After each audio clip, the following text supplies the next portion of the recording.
Hi there, welcome to Cosmic Soul Alignment.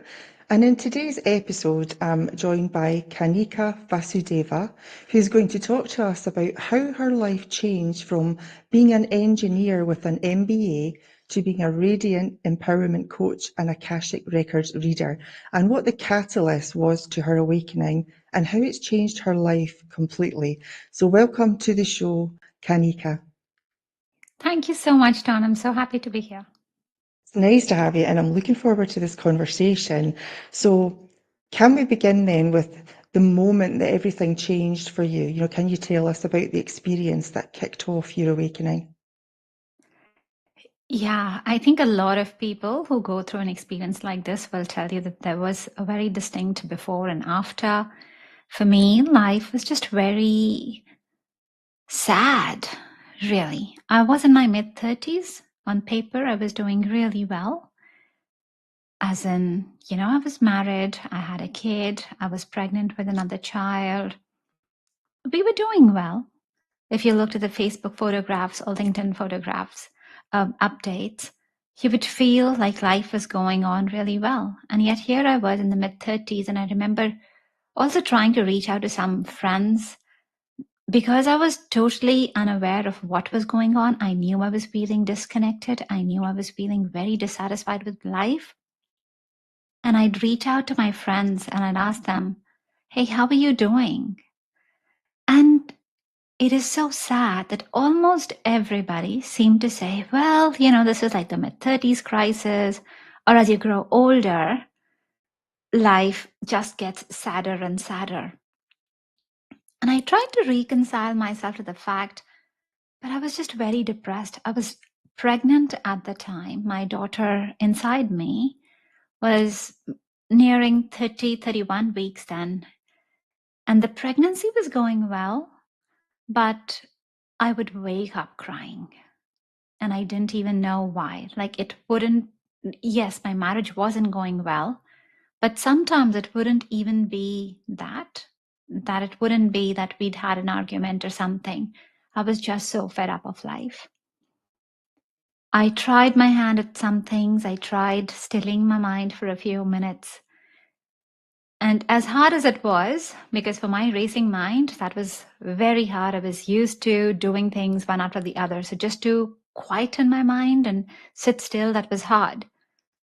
But the thing was that even if I did quieten my mind for 2 minutes, it didn't shift the world around me. And then amidst all that mess, one day I woke up and I realized that my baby wasn't moving anymore. So I went to the doctors and I heard what no parent wants to hear. I heard that there was no heartbeat.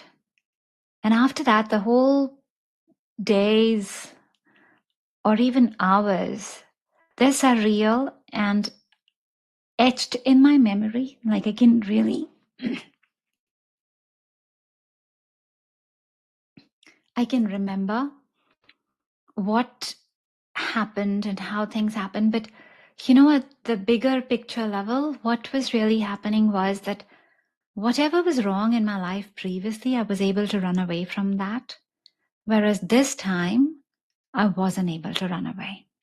The delivery is a very physical experience because she's a grown-up baby. She was 31 weeks, so I had to deliver her. I saw her, I held her. When I came back home, there were reminders of her arrival. We had a bassinet, we had her clothes, we had the nursery prepared, and she wasn't to come. And so this was a time where I think life created for me a situation where I just could not run away from myself.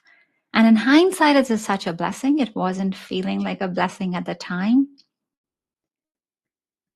But what happened with that whole process, because I couldn't run away, I was now trying to seek answers. Also, as a mom, I really wanted to understand what happened, if my daughter was okay. I wanted to say sorry to her. I was feeling so guilty. I wanted to ensure she was okay, and I really wanted to chat with her because I'd not been able to hold her. I'd not been able to speak with her. I'd not been able to say, I love you. And I just really wanted to do that. So I started asking the universe that, please help me. I need to connect with my daughter. And it was also this moment of surrender, because everything in my life possibly that could go wrong had gone wrong. And I realized now that sometimes, especially I was a project manager, an MBA background, I was so used to doing things on my own. I needed this totally surrendering moment when you put everything down and you go, okay, I'm done. And, just help me. And so in that moment, grace arrived, and I found a spiritual teacher. That's also a miracle by itself, how all of that happened. And he told me he could help me connect with my daughter, because I really wanted to connect with her myself, not through someone else, but I wanted to have that experience myself. And when I did, and I asked her, well, I'm so sorry. I did something wrong, but I'm so sorry. And she goes, well, you did nothing wrong. And I'm like, what do you mean? And she says, well, there was a soul contract. I was supposed to guide you. You had asked me that if you were wasting your life, that I should come and wake you up. So yes, in this lifetime, she was acting like my daughter, but she was really just doing the soul agreement, and such a blessing, because all the time she did try and tell me nicely, she did try and tell me, hey, you're not happy, like do something about it. All those knocks that I heard and I ignored. And then there was something that she had to do just loud enough so I would hear. So I was not doing anything wrong. And I was loved and I was okay as I was. And so I share this story also to tell people that we might feel we are wrong in some way, something we have lost, but Spirit, God, universe, source is never thinking of us like that. They're always with us. You just need to ask for support. It's always there. I know, and it works in mysterious ways, doesn't it?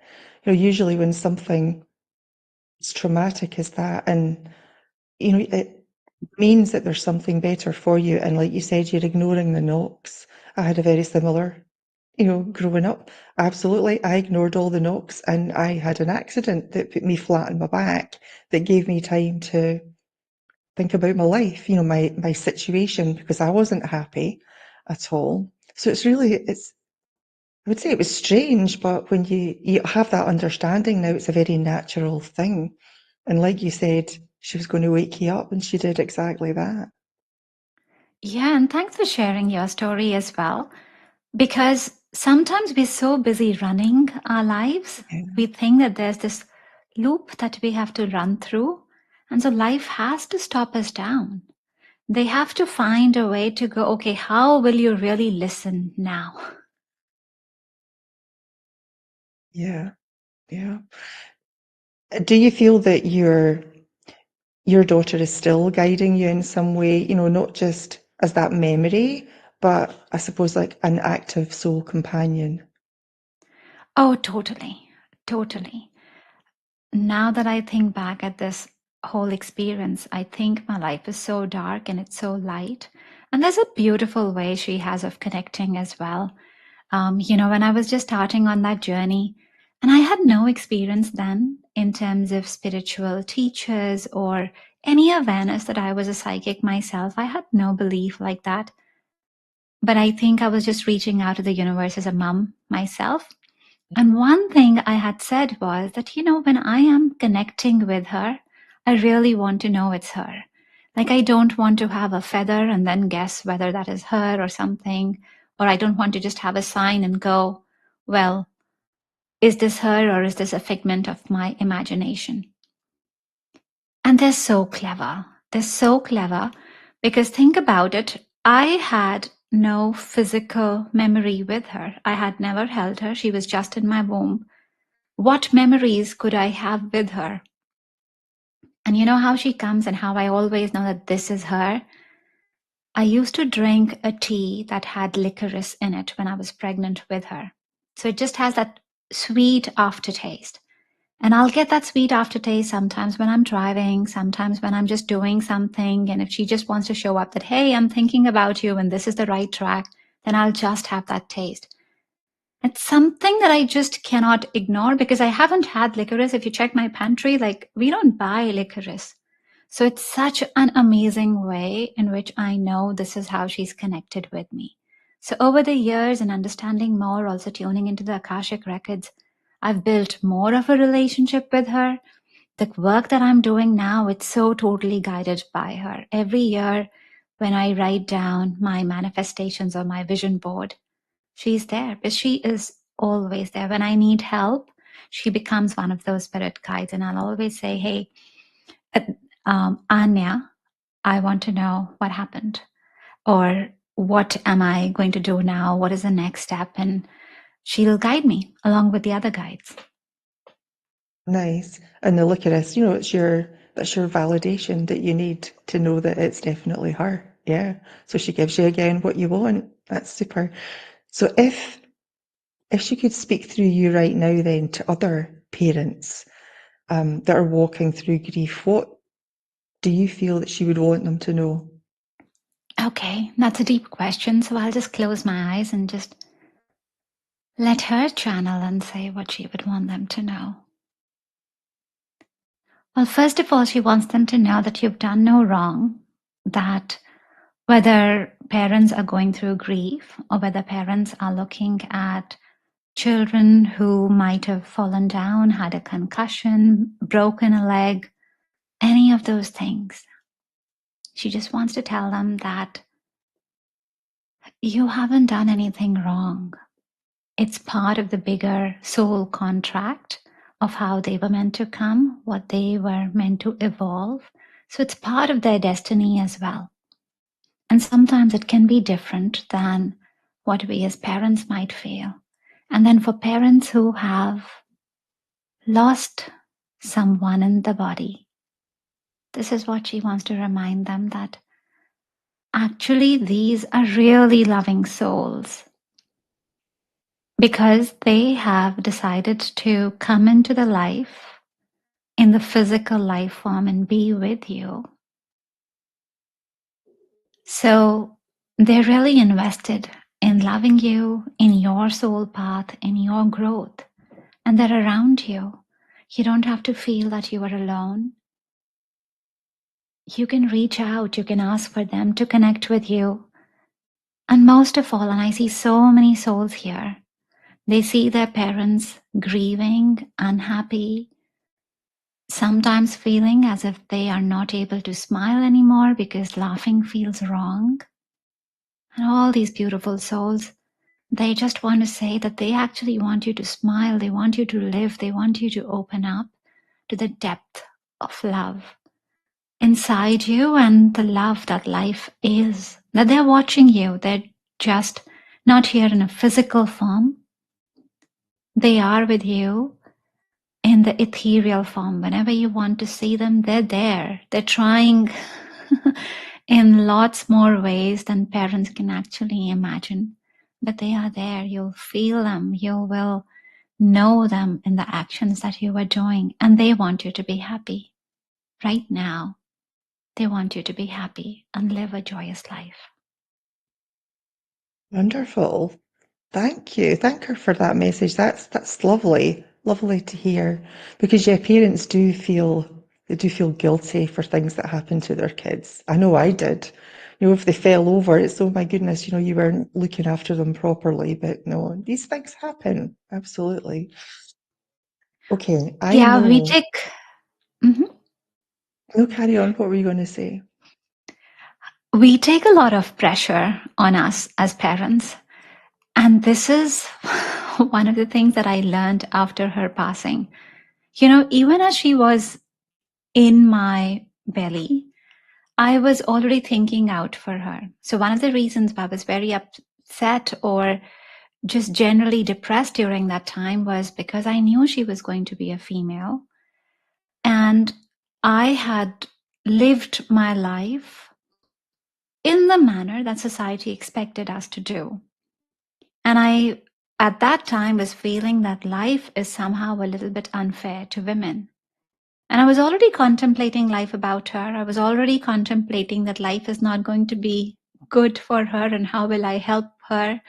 What will I do differently for her? So there was so much responsibility, even before she had just come, that stress that I was putting on myself, that this is how I've got to manage it. And I think this is the loveliest reminder that I've received from her over and over again, that our kids are only born through us, but they're not us. They come in with their own unique purpose, whatever they're supposed to do. Yes, we're supposed to guide them, we're supposed to provide for them, we're supposed to look after them. But rather than thinking as if you are the God for the child, remember your role. You're not that, you're not so big. You're not creating the universe and the multi-universes. You will not be able to do that. If you tried, even the best amongst us wouldn't be able to do that. But just remember, your goal is there to provide. Your goal is there to keep them safe, to watch out for them. And that's it. Just watch. It's actually a privilege to have another life unfold in front of you. And that's all that you should look at it as. That just watching another life form, just the way Source looks at us. And we often think sometimes we are wrong or we are faulty because, I didn't act the right way. I was running late, or I goofed up again. I messed up the relationship again. Source is never looking at us like that. Source always just sees it as a path of evolution and learning and life itself. They're not judging us. Over and over, all the spiritual leaders will tell you that we're not being judged. We do the judging. But if we could just try and be in a similar fashion with our kids, we watch them, we see what is there, we tell them that, hey, this is what I might think. But how do you know? How do I know that the decision that I make for my child is going to be in their best interest? Because have I made all the right decisions for me? That's a good question. Probably the decisions that you would make for yourself would be totally different now than they were 10, 15 years ago, because you have a deeper understanding of life and how things work.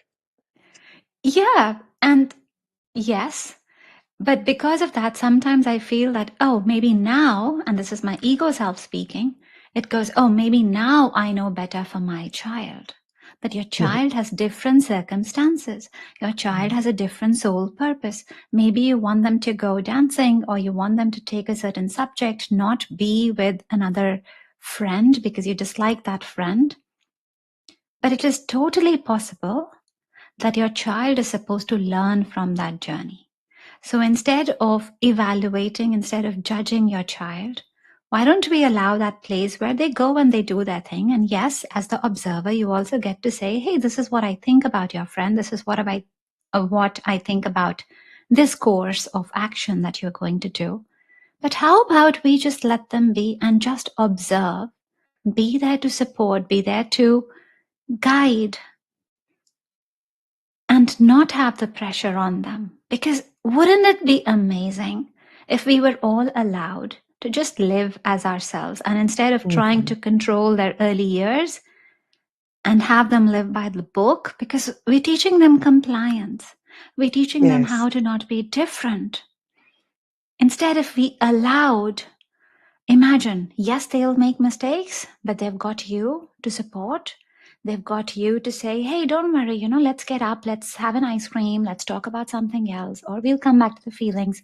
But you're there to give them that love and support. Then imagine what healthy individuals you're raising over time.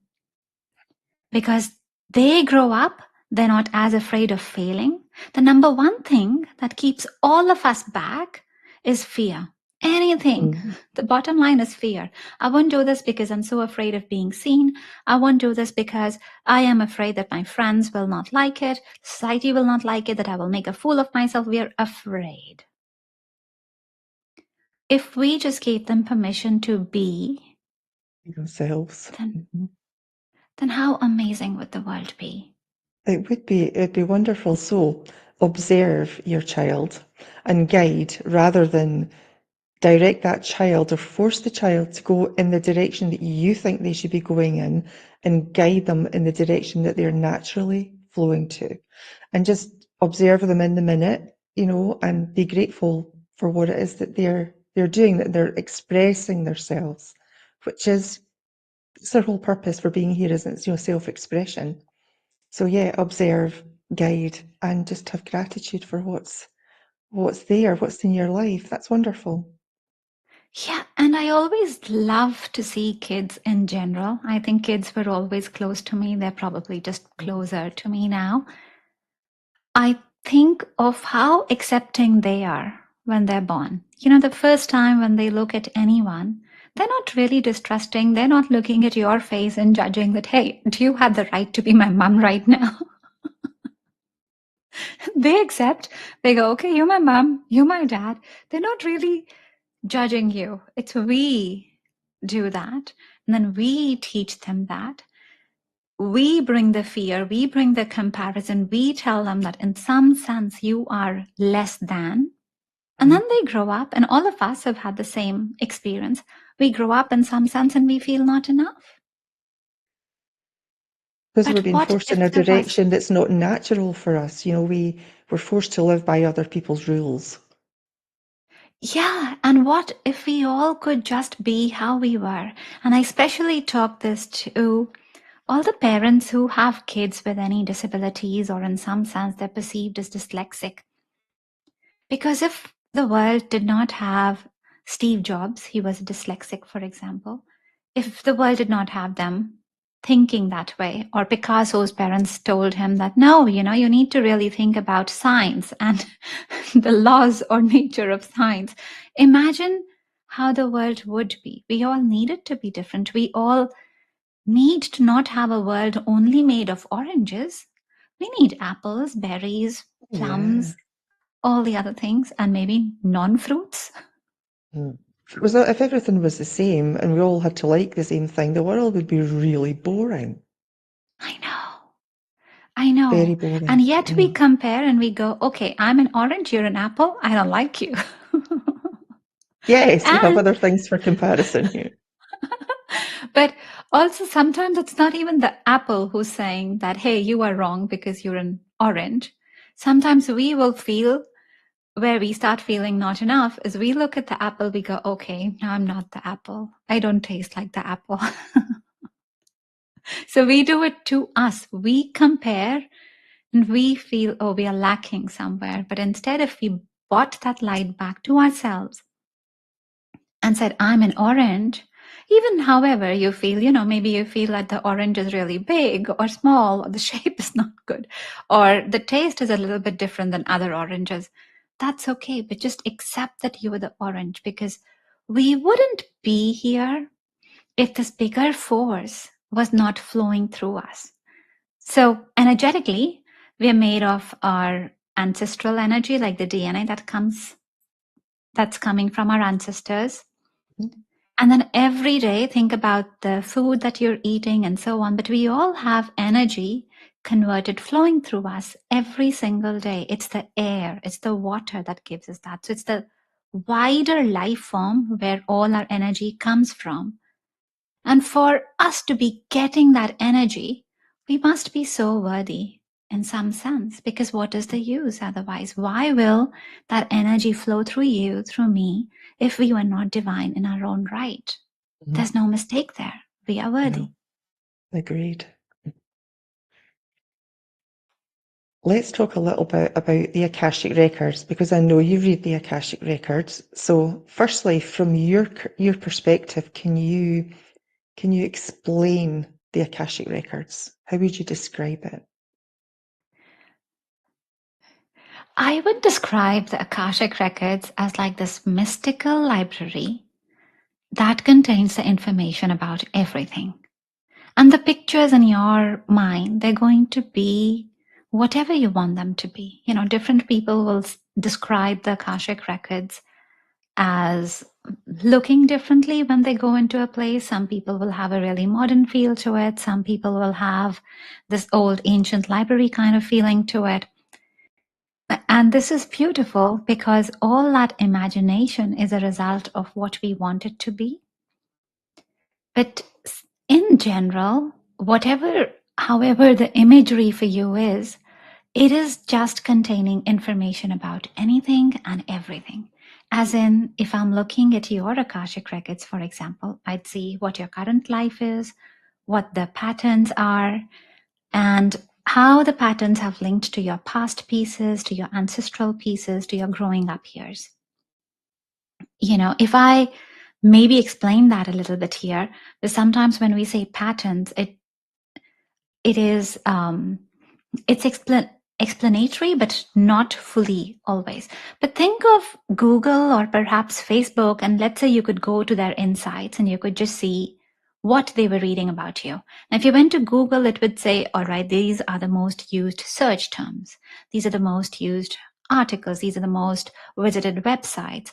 Actually, Google Maps can also tell you what are the places you have visited. What is the timeline? If you look at your photos and compile with that, it says, this is your favorite person, and then this was your most intimate moments, and so on. So it is actually doing a nice big analysis of you. When you look at it like that, sometimes you even might look at it and go, oh, okay, I didn't know I was spending so much time at this location or with this person. So when you tune into the Akashic records, you're getting a lot deeper awareness about you. And now combine that with the knowledge of why things have happened. So if I want to understand why I have had a toxic relationship, and maybe after a while I understand, okay, I had the toxic relationship, or in some sense, not the best relationship with person A, but I go back and I see, oh, wait a minute, I actually did not have a really healthy relationship with the person before that, and before that, and before that. So I start seeing a pattern. But the Akashic records can go deeper than that. So let's say if my form has been around betrayal in some sense, it'll help me see when was I betrayed for the first time. And therein lies the magic, because you can start healing that bit. Because From that's there. where that seed starts, the betrayal starts. And it's not that your soul is trying to punish you or anything, but it wants you to learn about betrayal. It wants you to evolve from that betrayal. But as you're learning that and you get more and more betrayed over lifetimes or in this life, it's like the seed gets a little bit of mold around it. And the pattern or how you feel about it becomes a lot bigger. So the good thing with the Akashic records is that when you go in there, first of all, with the energy healing, you can clean off all that mold. And then all that's left is just a seed. So you're not experiencing the pain in such a big way. And then you can just take the seed, pop it out, and then it's gone. And the betrayal story, the repetition that you had to have, all of that's gone from your life. Yeah, you can heal it from there. So when when you go to the Akashic records, how do you connect with the Akashic records? Because when I want to find out, for just to go and piggyback on your example about finding the first time the betrayal happened, or the first time it occurred for my client, I make that intention, and then in my third eye, I'm taken to stand in front of a podium. And then all of a sudden, these big Akashic, it's like a huge library, it just comes in. And then I ask the question, and it's like a book appears in front of me, and it opens up and it shows me some text or it shows me some images. And that is how I get my information from there. I know yours won't be exactly like that, but is it something similar? It is something similar. And I have noticed that over time, as I have relaxed into the process, things come up in a very different way. So we all get taught in a certain way. I had my teacher who said, this is how you do it. This is the portal. You go through the portal. She counts us to 1 to 10. And then we'll go in the portal and then we'll see. Either that would be a book, either that would be a past life, whatever has to appear.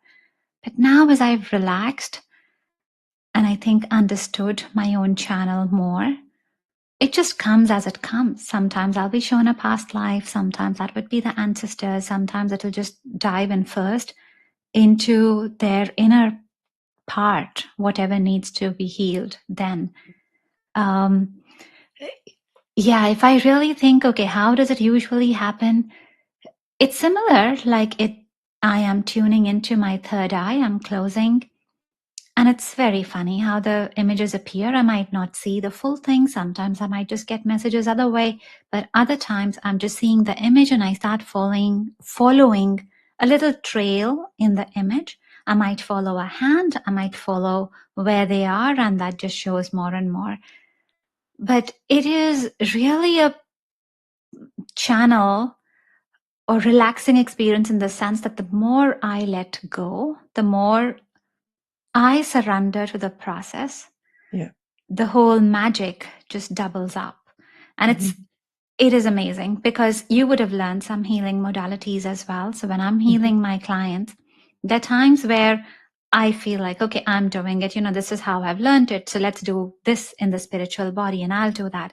And then there are other times, or even during that time, after I've done a bit, I'm like, okay, let me relax and let me just see what happens now. What do they want to do? Yeah. And often that's when I learn something, and it's just amazing. The spirit has all the spirits, all the guides, they just have a really cool way of making the pictures. Like yesterday, I was doing a client reading, and this lady has eating issues. Like whenever she feels bad, she just has that temptation to eat. And of course, logically, everybody understands you don't want to do it and so on. And so we were just doing the reading and healing, which actually wasn't even about that, but was one of the side things that we were going to have a look at. And I didn't see her past life. I just saw an inner part in her. And I said, well, I see her with a lot of jewelry on her. Not that the jewelry looks very good. The jewelry was just like very heavy bangles, not always beautiful, but they just seemed to be heavy. Like she had things around her throat, she had things around her legs, almost like chains, you could call them as jewelry, but they were weighing her down. So we It's like started with shackles. that, and we started taking them out. And then I'm like, well, she just has more stuff, and there's stuff inside her body. And as we started taking that out, that's when I realized, oh, okay, it's the overeating. So when I surrender, it opens up in very beautiful ways. But we had just all kinds of stuff coming out from inside. Of course, ethereally, it makes sense that we saw watering cans coming out. We just saw lots of old food coming out. We saw lots of antique store almost coming out. That was all the past life stuff that was in there. But the spirit will always speak in a way, in an imagery that makes sense to the channeler. I was a channeler then, and to her, because that made complete sense to her. It always somehow uses symbology, just how we will get it. It's so fascinating. And given that there is no linear time in the Akashic records, then do you believe that the records represent everything that has been and everything that will be? Yes. And I love that question, because everything will be is there, but what we choose still remains our right. I'm still the co-creator. I'm the co-creator, meaning the universe has got to play a role. My whole soul purpose has got to play a role in there, and I'm creating with them. But what I choose, what I do is with me. And that's why the concept of timelines. And we have the highest timeline, which is, of course, in your best interest and so on. But if you don't want to do it, well, there's so many other timelines as well. So the future is there. Which future you will pick is your choice. Yeah. So many different possibilities, right? Based on what it is that we want to choose. Yeah. Okay, now is a really good time. We're going to stop just for a quick break from our sponsors. So we'll be right back. Stay with us.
Welcome back to Cosmic Soul Alignment, and I'm here today with Kanika Vasudeva, and we've been talking lots about the Akashic records and parenting, and I want to continue that actually. You talk about connection between parenting and reincarnation. So, how has your life experience deepened your understanding of the spiritual roles that we play in our children's life across lifetimes? I love the question because it also goes back to what I was saying earlier. We tend to think that we are the overarching ones, like we are the caretakers. They're our responsibility.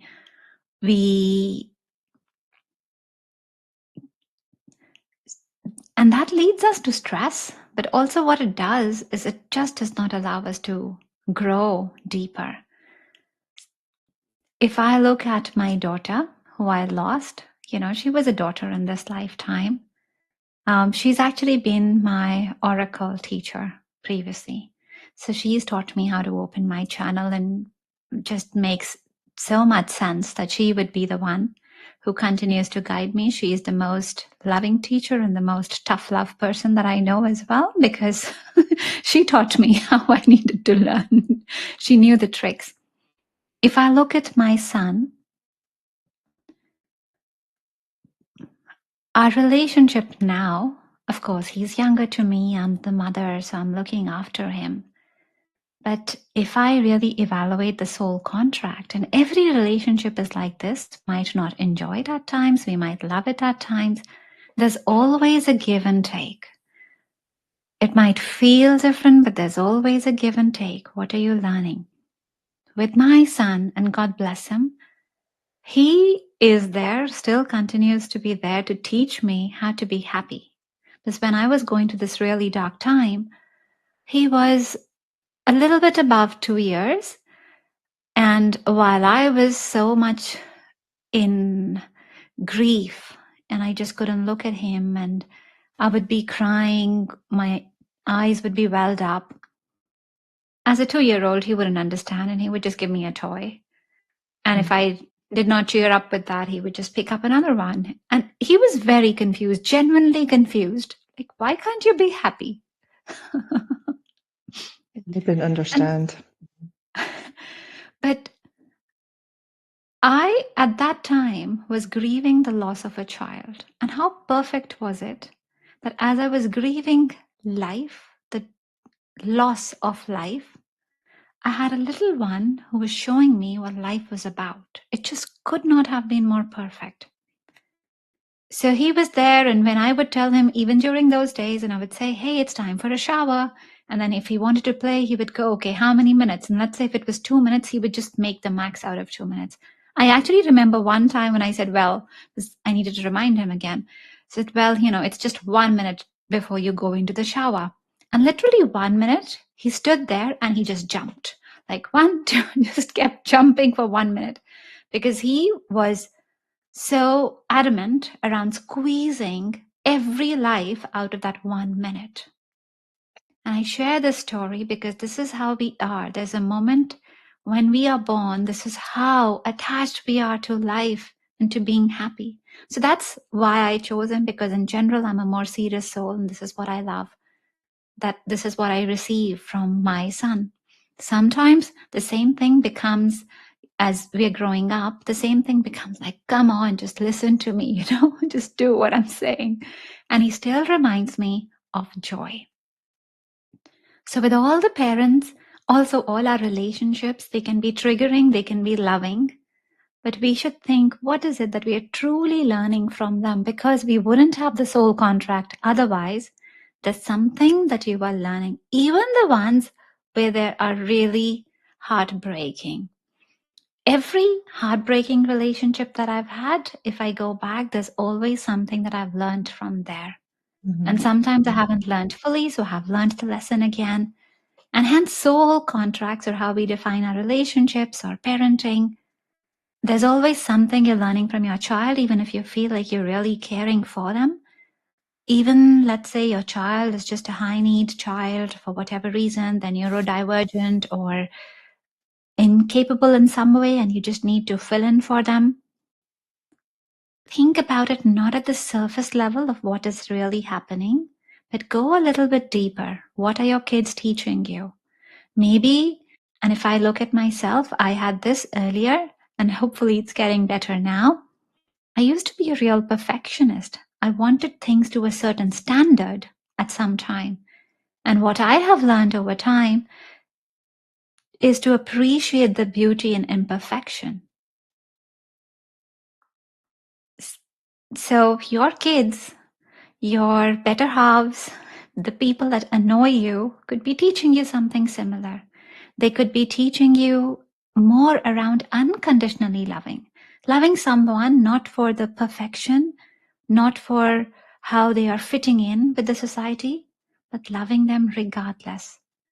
So I love that we all have the relationships or everything carved out with soul contracts in such a way that we all get to learn and grow. It's not unequal. Energy is always balanced. And the minute you learn your lesson, you'll just get the next one. So you move on from one thing to the other. But it's always beautiful that it's so lovingly aligned for us that way to learn and grow. Because everything really is perfect in its own right. You know, it's all our our expectations of how we think something should look or how something should be. And I think if we just, sit back and observe it and just look at the beauty of how it actually is, because that's the way it's meant to be. Yeah, I totally hear you with that one. I just want to ask you quickly, have you discovered any, past life connections between yourself and your daughter by visiting the Akashics? Oh, yeah. Oh, yeah. Hmm. So with my daughter, the first time I met her, well, one of the first lifetimes with her was when she was the oracle. And I was a very young girl, maybe in my 5 years of age. And I was watching her. So I was there to learn as she was the oracle. She was the reader for everyone.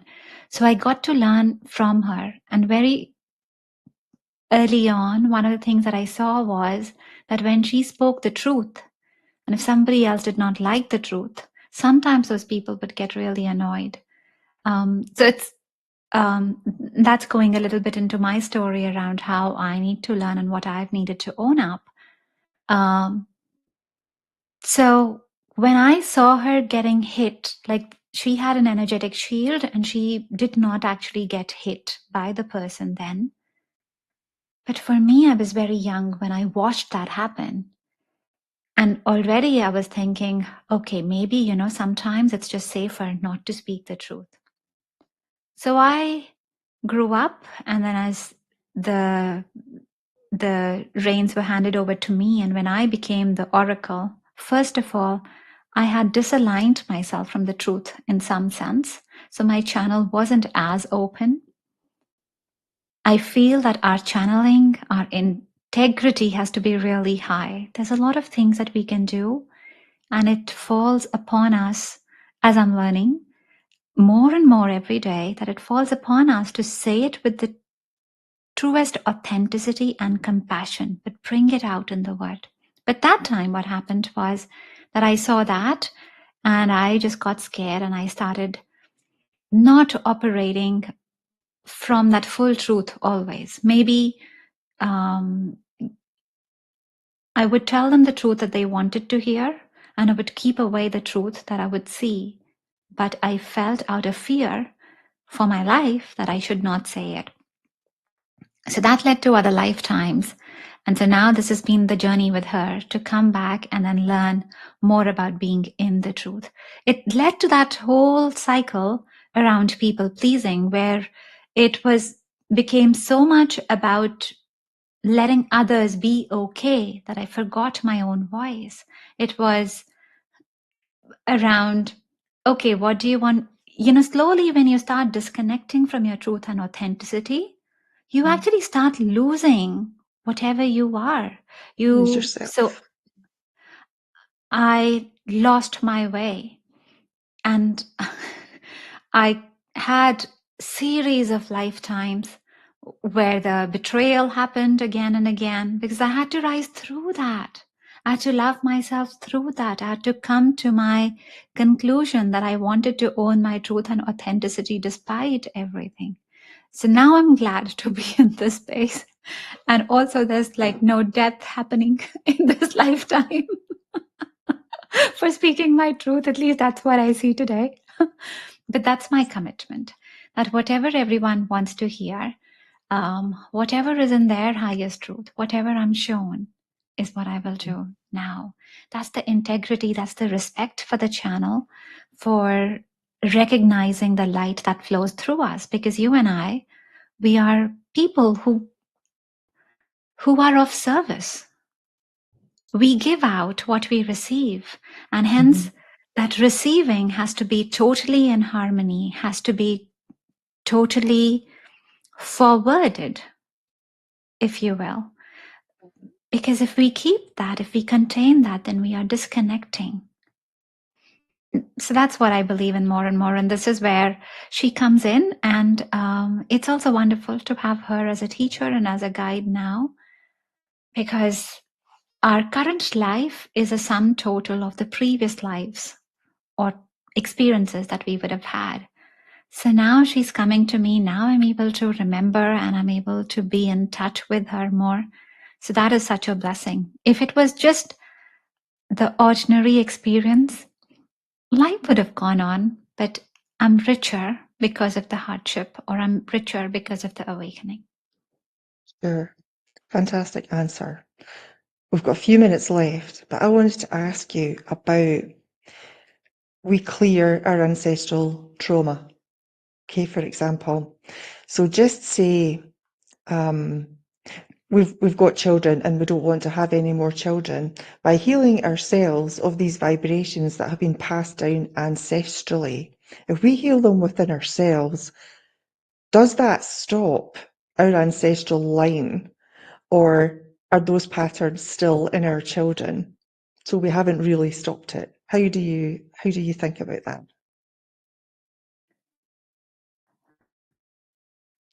Is the trauma stopped? I'm thinking and I'm reflecting at myself. I'm reflecting at my clients because it's very good. How I do this is, whether it's for me or for a client, let's say whatever I want to stop. And this is a very good thing, you bring up about babies, because a lot of the times when our ancestors were growing up, having babies was a big deal. You had to keep life moving on. A lot of times children got killed. We might not feel that in the body today, but that is the programming that we've had. And often a lot of working women as well, especially when they're trying to rise up, do other things for themselves, they'll have a lot of the ancestors who are running in their DNA imprint who are telling them, well, you need to have a baby. And so it might manifest in your current life that you're just having a hard time working or rising, getting the next promotion, because somewhere the ancestors, they're just feeling you need to have babies. And how I've done that is the healing work that I always do, mine is always like a team-based approach. It's always very collaborative. So I always just bring them to love and light. I always let them see what the next step is going to be, how life was different from them at the time when they were born and how it is now, how things don't have to be that way. And then usually when you bring them to love and light, then I'm hooking them up with source as well. They walk into the light. They see the things, they walk away. So I see that when I do the ancestral healing for myself or my clients, that heaviness with that issue resolves. But the interesting thing where I stopped for a while was you were saying, well, does it always heal down in the family line? Now, I might have healed my bit, but let's say my brother or my son, they carry DNA from both sides as well. We're all carrying that. So to some extent, I've impacted the bigger ancestral circle. Let's say if it's my grandmother who's stopping me for something, or great-great-grandmom, or fathers, not to keep any gender out.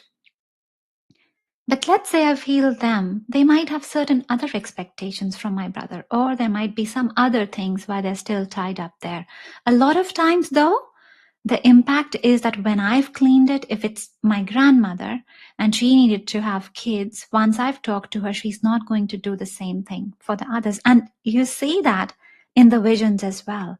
Whether you're bringing in more abundance, and abundance could be wealth, abundance could be just feeling inner peace, feeling a joy with life. When I see that, I actually see that also floating down the ancestral line, the light floating down. So it means it travels there. And then as you connect it, we're all connected.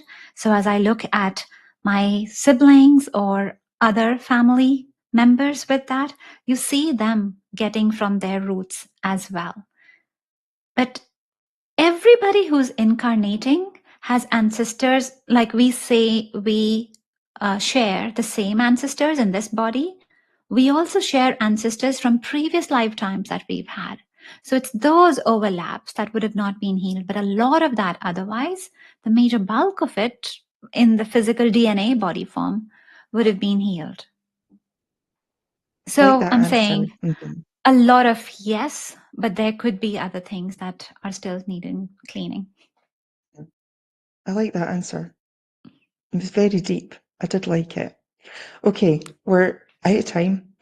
But I just want to say that was a great conversation. It's lovely to get other people's perspective on things like the Akashic records, from their experience. And I think it deepens my understanding that things happen for our highest and good.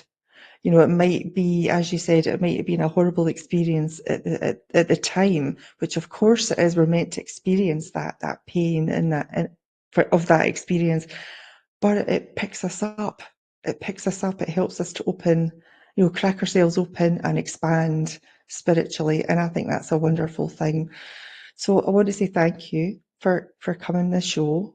Enjoyed our conversation, and Kanika's story is a powerful reminder that even through profound loss, healing and higher purpose can actually emerge. So if her journey touched your heart, be sure to check out her work. And remember, sometimes the souls who stay the shortest time leave the deepest imprint. So until next time, much love to you all. Thank you, Kanika. Wonderful to have you. Take care. And to the audience, we'll see you next week. Bye now. Thank you so much. Thanks for Bye. having me on the show, Dawn. Pleasure.